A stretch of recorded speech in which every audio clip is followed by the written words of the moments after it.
Hello আমার প্রাণের প্রিয় মিষ্টি বন্ধুরা, কেমন আছো তোমরা? আশা করি সকলেই অনেক ভালো আছো, আর ভালো থাকারই কথা, কারণ তোমরা আমার গল্প শুনে যে মজা পাও তাতে সবাই অনেক ভালো আছো। বন্ধুরা, আর বেশি কথা না বলে চলুন শুরু করি আজকের ভিডিও। তুমি তো আজ অনেক ক্লান্ত, চলো আমি তোমার মাথায় তেল মালিশ করে দিই, বললেন চাচি। তার নরম হাত যখন আমার চুলে আলতো করে ঘুরছিল, আমার মনে এক অন্যরকম অনুভূতি হচ্ছিল। কিছুক্ষণ পর তার হাত আমার পিঠের দিকে নামল। পায়েল চাচি সবসময় নিজের কাজে ব্যস্ত থাকতেন, তাই আমার জন্য এমন কিছু করার সুযোগ খুব একটা পেতেন না। কিন্তু সেদিন রাতে চাচি নিজের হাতে আমার মাথায় তেল মালিশ করছিলেন। মালিশ করতে করতে কখন যে ঘুমিয়ে পড়লাম তা টের পাইনি। সকালে ঘুম ভাঙতেই দেখি আমার শার্ট নেই, আর চাচি আমার পায়ের কাছে শুয়ে আছেন। ওনাকে এভাবে দেখে মনটা ভরে গেল। যখন আমার বাবা মা বিদেশে চলে গেলেন, তখন আমার জীবনে একটি নতুন অধ্যায় শুরু হলো। মা বাবা আমার যত্নের জন্য আমার চাচিকে আমাদের বাড়িতে থাকতে বললেন। পায়েল চাচি বয়স প্রায় 40-এর কাছাকাছি হলেও তার ব্যক্তিত্ব ও রুচিশীলতা ছিল মনোমুগ্ধকর। তার চালচলন, হাসি এবং কথার ধরন সবকিছুই একেবারে আকর্ষণীয় ছিল। আমি তার দিকে মুগ্ধ হয়ে তাকিয়ে থাকতাম। সত্যি বলতে চাচি ছিলেন সত্যিই আকর্ষণীয়। তার মুখে সবসময় এক ধরনের অদ্ভুত হাসি লেগে থাকত। আর চাচি যে আমার যত্ন নিতেন তা এক কথায় ছিল ভীষণ আলাদা। আমার প্রতি তার এমন একটি ভাবনা ছিল যেন আমি এখনও সেই ছোট্ট শিশু যে প্রতিটি প্রয়োজনের জন্য অন্যের উপর নির্ভরশীল। তিনি আমার খাবার দাবার থেকে শুরু করে পোশাক পরিচ্ছদ সবকিছুতেই নজর রাখতেন, যেন আমার প্রতিটি ছোট বড় দায়িত্ব তারই উপর। অনেক সময় তার এই অতিরিক্ত যত্ন আমার মনে প্রশ্ন জাগাত, কিন্তু সত্যি বলতে এর মধ্যে এক ধরনের স্বস্তি খুঁজে পেতাম। সকালে তিনি যখন আমাকে গোসল করার কথা বলতেন, তার কণ্ঠে এক আলাদা ভাব থাকত। বারবার তিনি নিজেই আমাকে গোসল করাতে চাইতেন, যেন বুঝতেই চাইতেন না যে আমি এখন বড় হয়ে গেছি। বন্ধুরা, আজকের গল্পটা অনেক বেশি স্পেশাল, তাই কেউ মিস করো না। আর গল্পগুলো ভালো লাগলে ভিডিওটি লাইক, শেয়ার এবং চ্যানেলটি সাবস্ক্রাইব করো প্লিজ। একদিন চাচি আমাকে বললেন, তুমি ছোটবেলায় কতবার আমার কাঁধে উঠে খেলতে গু। আমি একটু লজ্জা করে চাচিকে বললাম, চাচি আমাকে এভাবে লজ্জা দিও না গিয়ে। কিন্তু তিনি থামলেন না এবং গোসলের সময় আমার দিকে তাকিয়ে রইলেন। বন্ধুরা, আমার নাম সৌরভ, আর এখন আমার বয়স 20 বছর। ছোটবেলা থেকে শুনে আসছি যে মায়ের পরেই চাচি ঠিক মায়ের মতো। এই কথাগুলো বরাবরই আমার মনে একটা প্রশ্নের জন্ম দিত, সত্যিই কি চাচি এতটা গুরুত্বপূর্ণ? তবে কখনো ভাবিনি যে চাচি আর আমার মধ্যে এমন কিছু ঘটবে যা আমি কল্পনাও করিনি। যিনি ছোটবেলায় আমার এত যত্ন নিয়েছেন, তার দৃষ্টিভঙ্গি কখন যে এতটা বদলে যাবে বুঝতেই পারিনি। একবার আমার বাবা মা 2 মাসের জন্য বিদেশে গিয়েছিলেন। মা বাড়ির দেখাশোনার জন্য একজন সহকারী পাঠিয়েছিলেন। পরদিন সকালে যখন ঘুম থেকে উঠলাম, হঠাৎ দরজার ঘণ্টা বাজল। যেহেতু মা বাবা বিদেশে ছিলেন, তাই ভাবলাম হয়তো কেউ এসেছেন। দরজা খুলতেই সামনে দাঁড়িয়েছিলেন এক লম্বা, সুন্দরী এবং আত্মবিশ্বাসী মহিলা। তার চোখে ছিল এক ধরনের ঝলক আর মুখে ছিল মৃদু হাসি।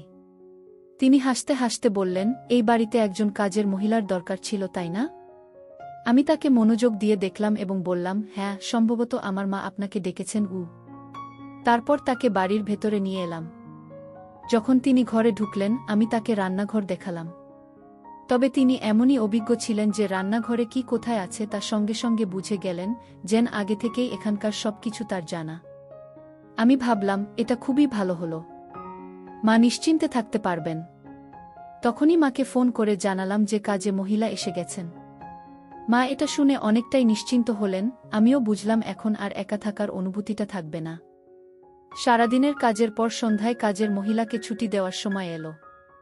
হঠাৎ করেই তিনি আমাকে বললেন, সৌরভ, সকাল থেকে তোমার সাথে আছি, কিন্তু তুমি এখনও আমাকে চিনতে পারোনি গে।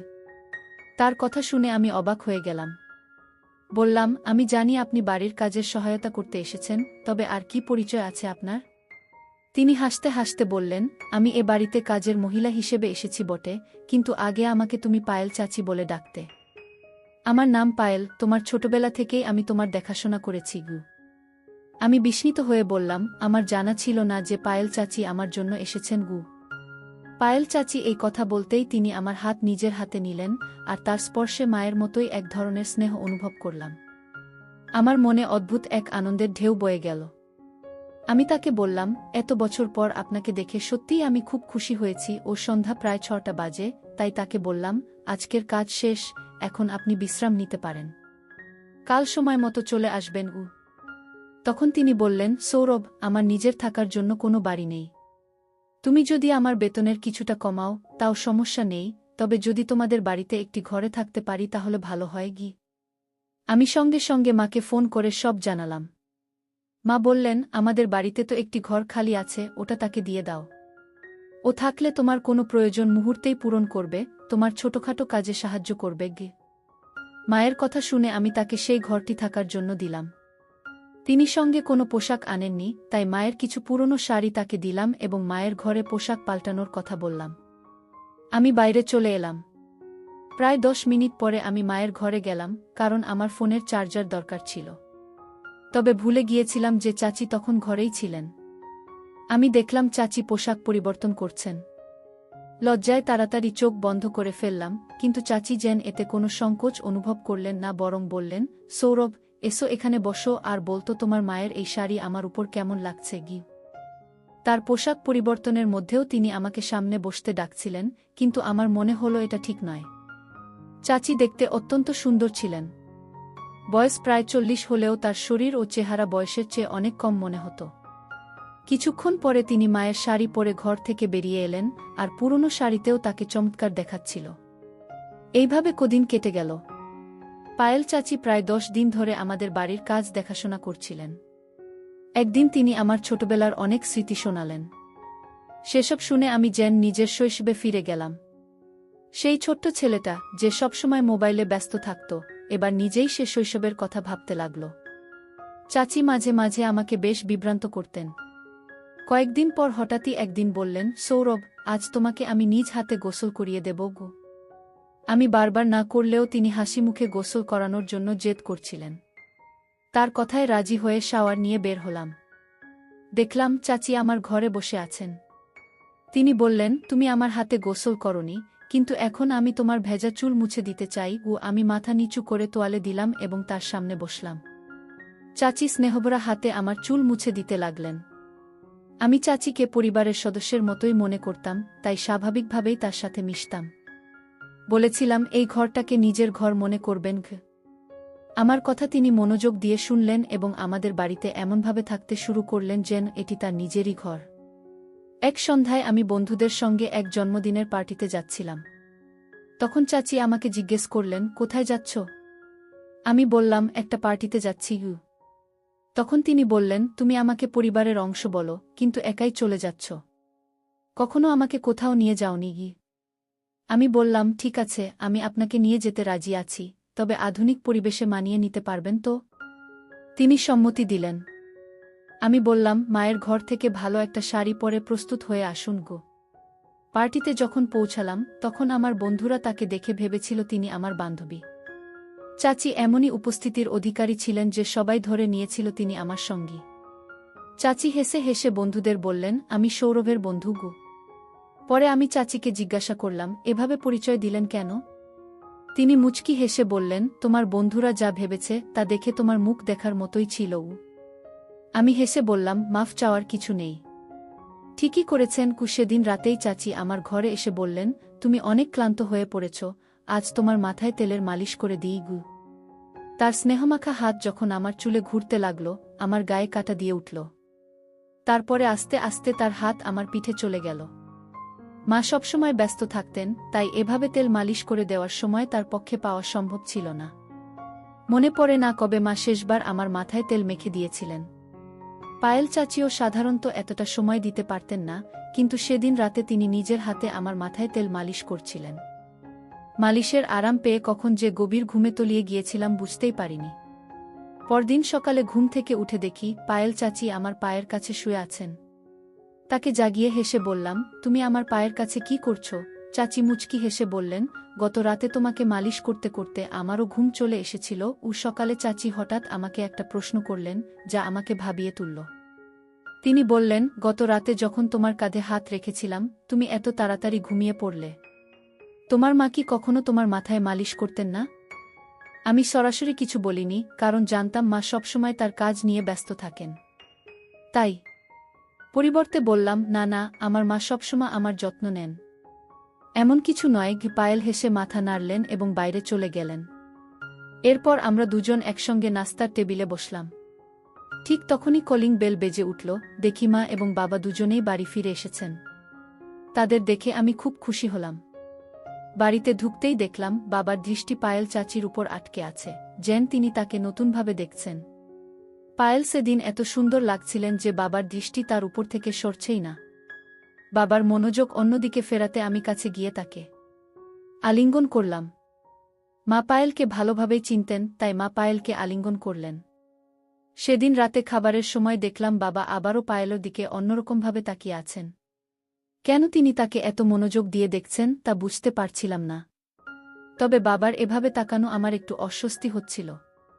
রাতের খাবার শেষে বাবা তার ঘরে চলে গেলেন, আর পায়েল রান্নাঘর পরিষ্কার করছিলেন। কাজ শেষ করে তিনিও তার ঘরে চলে গেলেন। কিছুক্ষণ পর আমি তার ঘরে গেলাম, কারণ সেদিন আমাদের মধ্যে কিছু কথা হয়নি। আমাকে হঠাৎ দেখে পায়েল একটু অবাক হয়ে গেলেন। আমি হাসতে হাসতে বললাম, এত অবাক হওয়ার কি আছে? আমি তো তোমার সৌরভ গো। পায়েল মুচকি হেসে বললেন, তুমি এত চুপিসারে এলে যে একটু ঘাবড়ে গিয়েছিলাম।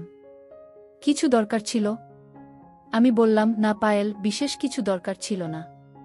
সেদিন তেমন কথা বলা হয়নি, তাই ভাবলাম একটু দেখা করে যাই গু। পায়েল হেসে বললেন, ঠিক আছে, যখনই দরকার পড়ে আমাকে ফোন করো, আমি তোমার জন্যই এখানে আছি ইউ।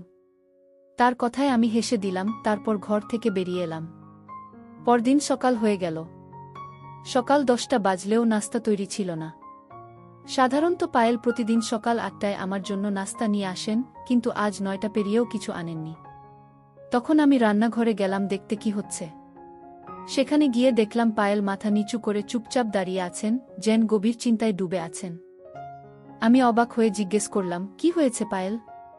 ধীরে ধীরে বললেন, তোমার বাবা ঘু। ঠিক তখনই বাবা রান্নাঘরে ঢুকে পড়লেন। পায়েল তার মুখ আমার দিক থেকে সরিয়ে নিলেন। গতকাল থেকেই বাবা পায়েলের দিকে অন্যরকমভাবে তাকাচ্ছিলেন, যা আমার নজর এড়ায়নি। পায়েল কেবল আমার আত্মীয় নন, তিনি আমার খুব কাছের একজন বন্ধু হয়ে উঠেছেন এবং আমি তার সাথে এমন আচরণ সহ্য করতে পারছি না। আমার মনে প্রশ্ন জাগছিল, একদিনের মধ্যে এমন কি ঘটেছে যে পায়েল এতটা অস্বস্তিতে পড়ে গেছেন। রাতে শুতে গেলাম, কিন্তু মনটা অস্থির ছিল। কিছুক্ষণ পর ভাবলাম পায়েলও ঘরে গিয়ে দেখে আসা উচিত। তার ঘরের দরজার কাছে পৌঁছেই দেখি বাবা ইতিমধ্যেই সেখানে আছেন এবং পায়েলের হাতে কিছু টাকা দিচ্ছেন। কেন হঠাৎ করে এত টাকা দিচ্ছেন সেটা বুঝতে পারলাম না। সামনের দৃশ্য দেখে আমার মনের মাঝে অস্বস্তি বাড়তে লাগল। পায়েল বাবাকে বলছিলেন, যতক্ষণ না আমি সৌরভের সাথে কথা বলবো, আমি এই বাড়ি ছাড়ব না গি। আমার মনে হলো হয়তো সে আমাকে ভালোবেসে ফেলেছে। দেরি না করে আমি সরাসরি তার ঘরে ঢুকে পড়লাম। বাবাকে জিজ্ঞাসা করলাম, আপনি এখানে পায়েলের সাথে কি করছেন? আমার প্রশ্ন শুনে মাও ঘরে এসে ঢুকলেন। আমাকে দেখে মা বাবার মুখের ভাব কেমন যেন বদলে গেল। মা বাবা আমাকে বলতে লাগলেন, তুমি নিজের ঘরে ফিরে যাও। আমি প্রতিবাদ করে বললাম, আমি আর শিশু নই। আমি জানতে চাই এখানে আসলে কি ঘটছে এবং আপনি পায়েলের সাথে কি করছেন গু। ঠিক তখনই পায়েল আমার কাছে এসে আমাকে জড়িয়ে ধরে কাঁদতে লাগলেন। তিনি বললেন, সৌরভ, এই বাড়িতে তুমি একমাত্র ব্যক্তি যে আমাকে বোঝো। এখানে আসার পর থেকে তোমাকে অনেক কিছু বলতে চেয়েছি, কিন্তু কিছু কারণে চুপ ছিলাম গু। পায়েলের কথায় আমি অবাক হলাম এবং তাকে সান্ত্বনা দিয়ে বললাম, যদি কোনো নিরীহ মানুষের সাথে অন্যায় হয়ে থাকে, আমি তা সহ্য করব না গি। তখন মা পায়েলকে বললেন, তুমি চুপ থাকাই ভালো, আর এখান থেকে চলে যাও। কিন্তু পায়েল উত্তেজিত হয়ে মায়ের দিকে তাকিয়ে বললেন, আজ আর চুপ থাকব না। আমি সৌরভকে সব সত্য বলবো। পায়েল আমার দিকে ফিরে বললেন, সৌরভ, তুমি তোমার এই মা বাবার সন্তান নও। তোমার আসল মা তানিয়া, তিনি আমার বড় বোন। কয়েক বছর আগে তিনি এই বাড়িতে কাজ করতেন এবং দুজন যমজ সন্তানের জন্ম দিয়েছিলেন। তোমার বাবা তাদের একজনকে তোমার দত্তক হিসেবে নিয়েছেন, আর আমি এখন তোমার ভাইয়ের যত্ন করি। তোমাকে ভালোভাবে দেখাশোনা করার জন্য আমি এখানে আছি। এই কথা শুনে আমার মনে নতুন প্রশ্ন তৈরি হলো। আমি পায়েলকে দূরে সরিয়ে দিয়ে বললাম, আমি আপনার কথায় বিশ্বাস করি, আপনি আমার মায়ের মতোই। তবে আমি নিজের জীবন নষ্ট করতে চাই না। আপনি যা বলছেন যে তারা আমার আসল বাবা মা নন, আমি তা মেনে নিতে পারছি না। তাদের প্রতি আপনার অভিযোগ শুনে ভালো লাগছে না, কারণ তারা আমাকে নিজের সন্তানের মতোই ভালোবাসা এবং যত্নে বড় করেছেন। সব জানলেও আমার এতে কোনো আপত্তি নেই, কারণ তারা আমাকে এমন এক জীবন দিয়েছেন যা আমি কখনো কল্পনাও করিনি গি। এরপর মা বাবা সিদ্ধান্ত নিলেন যে পায়েলকে পুলিশের হাতে তুলে দেবেন। তবে আমার যমজ ভাইয়ের জন্য তাকে ক্ষমা করলেন, কারণ সে পায়েলের কাছে রয়েছে। কয়েক বছর আগে পায়েল আমার মা বাবার কাছ থেকে কিছু টাকা নিয়েছিলেন। আমার জন্মের পর আমার আসল মায়ের মৃত্যু হয়েছিল, আর পায়েল তখন আমার বড় ভাইয়ের দেখাশোনা করতেন। কিন্তু দুর্ভাগ্যবশত তিনি ভাইকে সঠিকভাবে বড় করেননি। ভাই খারাপ পথে চলে গিয়েছিল এবং তার জীবন বিপদে পড়েছিল। সে চুরি করত, নানা ধরনের মজা করত, আর এখন আবার আমার মা বাবার কাছ থেকে টাকা আদায়ের চেষ্টা করছিল। কিছু গয়না সে চুরি করেছে, কিন্তু তাতেও সে সন্তুষ্ট ছিল না। পায়েল আমার মা বাবার কাছে 20 লাখ টাকার দাবি করেছিল, কিন্তু এবার মা বাবা তাকে স্পষ্টভাবে না করে দেন। তখন সে তাদের হুমকি দিতে শুরু করে। মা বাবা তাকে কিছু টাকা দিয়ে বাড়ি থেকে চলে যেতে বললেন। পায়েল আমাকে নিজের প্রতি বিশ্বাসী করাতে চেয়েছিলেন, আমাকে মায়ায় ফাঁসাতে চেয়েছিলেন। কিন্তু তার আসল চেহারা প্রকাশ পাওয়ায় আমার মনের সমস্ত ভালোবাসা ফিকে হয়ে গেল। কয়েক বছর আগে মা বাবা আমাকে দত্তক নেওয়ার জন্য পায়েলকে কিছু টাকা দিয়েছিলেন, কিন্তু সে সেই টাকা সঠিকভাবে ব্যবহার করতে পারেনি। যদি সময়মতো সে সেই টাকার মূল্য দিত এবং তার যথাযথ যত্ন নিত, তাহলে হয়তো আজ আমার বড় ভাই সঠিক পথে থাকত। কিন্তু পায়েল তাকে সঠিক শিক্ষা বা দিশা কিছুই দিতে পারেনি। এ কারণে মা বাবা তাকে আমাদের জীবন থেকে দূরে সরিয়ে দেন এবং আমার বড় ভাইকেও দত্তক নেন, নিজের সন্তানের মতো করে বড় করেন। আমি আমার মা বাবার প্রতি অত্যন্ত কৃতজ্ঞ, যারা আমাকে ও আমার ভাইকে এত সুন্দর জীবন দিয়েছেন।